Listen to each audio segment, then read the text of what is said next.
Brian also had fantastic vision. He had this imagination for things.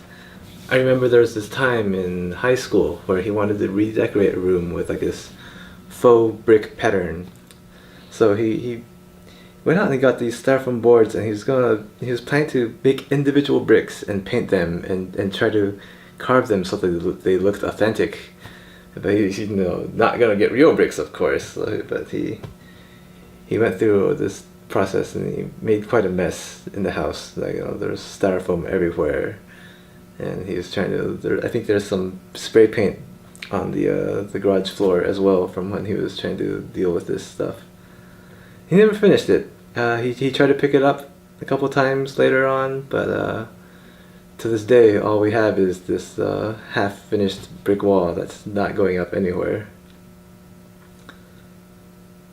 But he did finish some of his projects. Like he did work on this forge, which he planned to use for high heat cooking. He would put steaks on there. He would char it real fast, and he would also plan to use it to do some metalworking, I believe.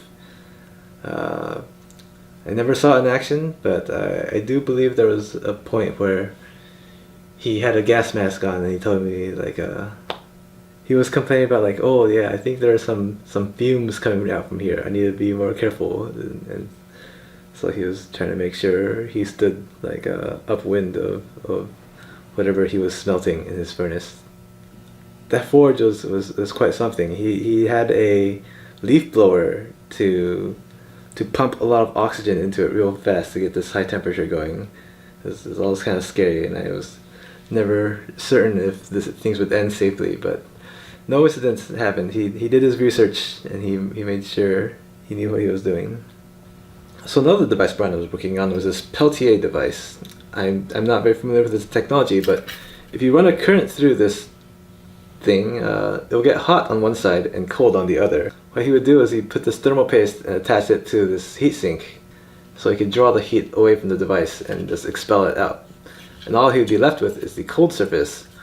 Alright, so this is Brian's Peltier device. He got a number of components up here, like a power supply. It goes into this buck converter, which steps down the voltage to something more manageable for him. And then here's the